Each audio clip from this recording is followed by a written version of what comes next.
Welcome aboard. It's Captain G to Global War 85's Castro's Paradise 2.1 Soviet Union turn. So real quick, before we dive into the Soviet turn, two minor pieces of housekeeping from the U.S. turn. Doesn't significantly change anything on the turn. The first item refers to the First Battle of Peru. When Tabletop Tactician rolled his attacks in the first round, his attack helicopter rolled a 1, which is a ground target select, and then he took the SAM because it was the first choice on my casualty list. However, since he got target select, he did not have to do that. I just wanted to clarify that. He and I have chatted, and I just wanted to go over this for the team, anyone watching, learning the game. So SAMs only fire in the first round, and then they retire if they survive. So he took it because he thought he had to take my casualty, but target select would have allowed him to instead target one of the defending infantry. And then what would have happened, the SAM got to fire either way, and then it would have retired. And then in round 2, this infantry would be dead, and the defender would only have 1 instead of 2 dice rolls in round 2. So the important thing was when you get target select, the attacker decides, not the defender. And so that was a minor thing, but since all of the defending dice missed, poor training in the Peruvian mountain rifles, it did not make a difference. The second item, a minor piece of housekeeping, the carrier for the U.S. fleet acts like an airbase and provides a +1 to the movement. So this carrier fighter went 1, 2, 3. Fighters have a movement of 4, so Tabletop landed them here in the Brazilian jungles, but actually it would have had 2 additional movements because of the carrier boost. So it could have instead went 1, 2 to land in Panama, or 1, 2 to land anywhere adjacent to the Amazon rather than just sit in the jungle. And he has chosen to land them here in Sao Paulo, Brazil. Okay, so the fighter that was here is now here. And with that, we're going to move forward into the Soviet turn. All right, planning phase, global operations. Now, last time, the U.S. attempted to influence diplomacy in Venezuela, and that's why I have the pro-U.S. marker. I'm trying to cover the whole screen and zoom in, and it's hard. So he did not succeed in that attempt. The Soviets can only do diplomacy if the U.S. does diplomacy and it fails in a neutral. So at this point in time, now that the U.S. have attempted and failed, the Soviets can attempt. So on my turn, I am doing my free attempt to make this pro-Soviet, and I'm spending 2 IPP for 2 additional dice. Also, the Soviets are spending 2 IPP for additional dice to place another insurgent in Colombia, similar to what we did in Panama. So we're going to roll for both of these. If the Soviets get a 10 or more and the 3 dice in Colombia, then that'll just be an insurgency placed. The U.S. will get to roll counterinsurgency. But in diplomacy, it only takes 1 success. So if we succeed, then Venezuela will instantly join the Communist Brotherhood of Socialist Nations in South America. Okay?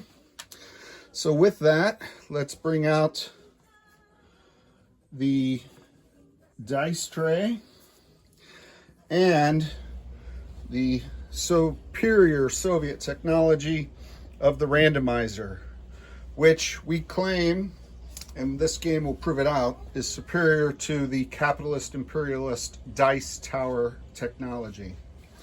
I have 3 dice, the 1 free for each and the 2 that I'm paying for.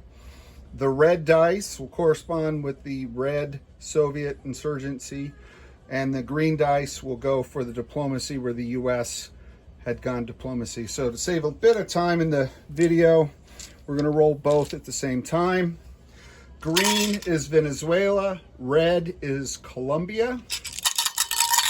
In the randomizer, I'm looking for a 10 or more on the green and the red die. Okay, let's see what we got here. So the red dice for Colombia, 2, 6, 2. So that was a fail. The insurgency, Colombia resisted the Soviet attempt for an insurgency. Disappointing. Now let's look at the Soviet diplomacy. That was an insurgency. 1, 6, and 12. So that is a success for diplomacy in Venezuela. So they have aligned. They've decided to join the winning side. And I replace the infantry with a Soviet infantry. And I replace the Venezuelan aircraft with,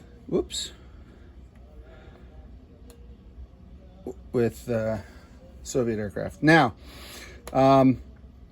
take these off. These are my diplomacy markers. Unlike insurgency, diplomacy, 1, as soon as it succeeds, it's instant. 2, any money spent by either side can be used to immediately purchase units. So this was a strategic decision that Tabletop Tactician made last turn.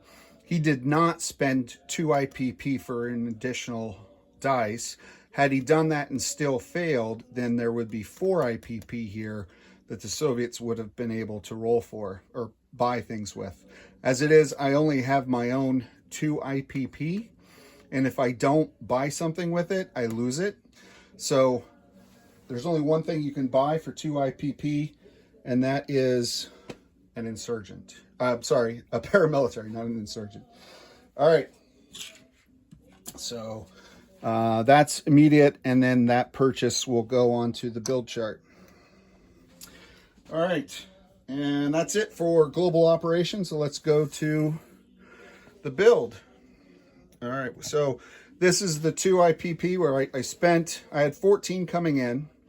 I spent 2 for the attempted insurgency. I spent 2 for the diplomacy, which I'm now converting to a paramilitary. I'm spending 4 on a Marine, and I'm spending the remaining 6 for a nuclear attack submarine and 1 cruise missile, 1 anti-ship missile.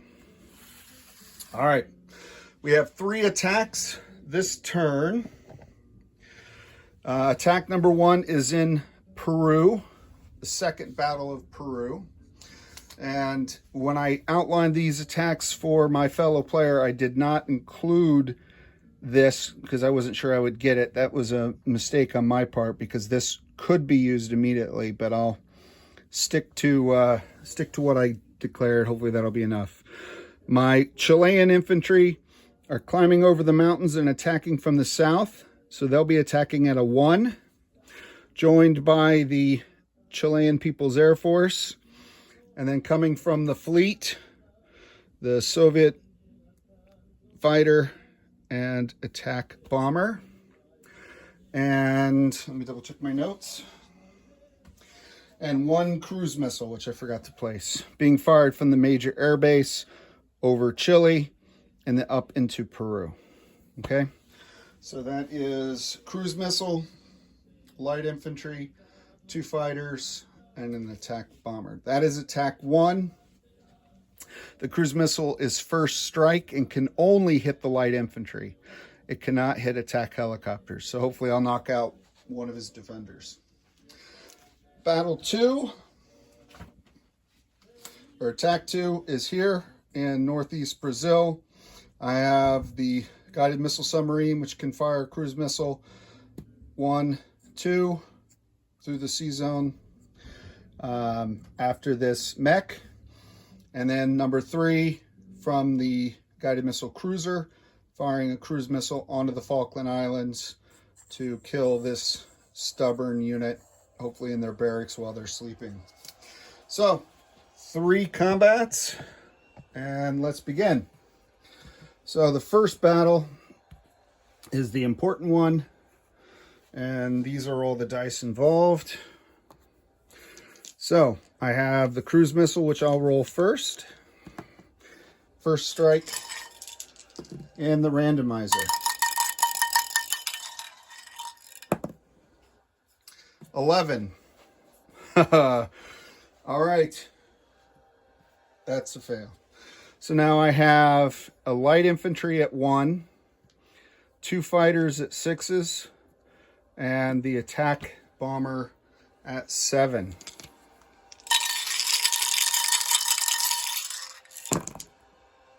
All right, the 1 is a 9, so that's a miss.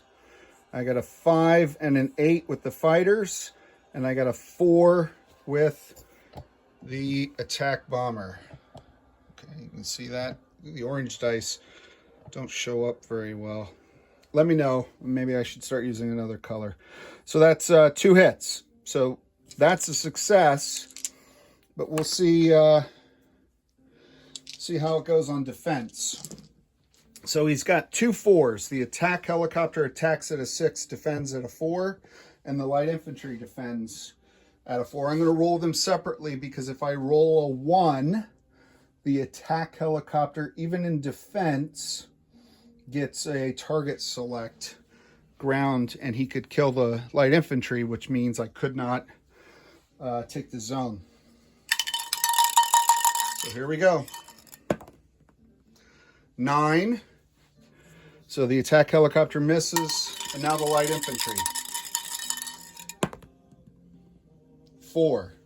So the light infantry does hit, but that's why we rolled them separate.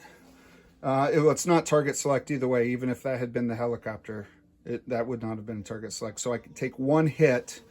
I do want the zone, and because I just got this aircraft, I am going to take an aircraft as a casualty, which stinks, but I need to make progress in my war against the imperialists, trying to liberate all of the people of South America.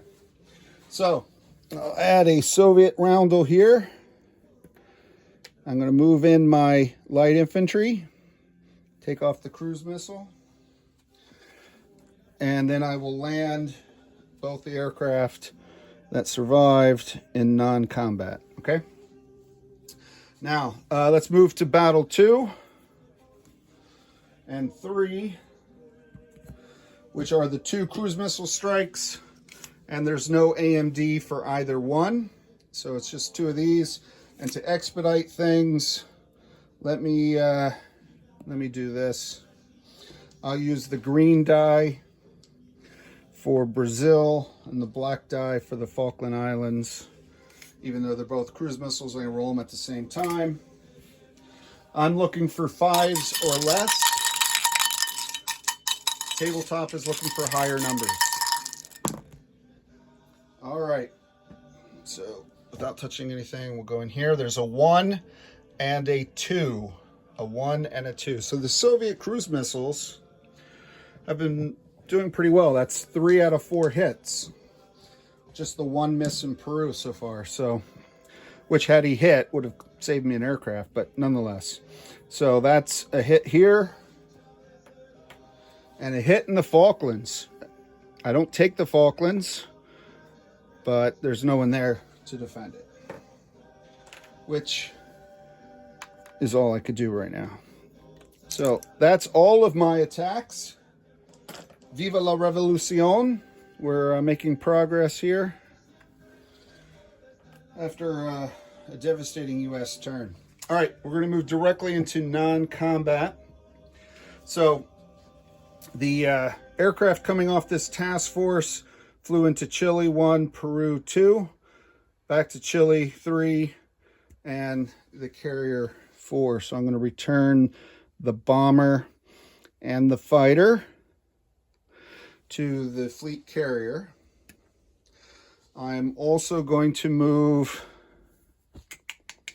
the frigate 1, 2 to rejoin the fleet, because I decided not to attack that sub up there like I had planned. I am going to send this mech up into Buenos Aires. So the mech in Patagonia goes to Buenos Aires, and the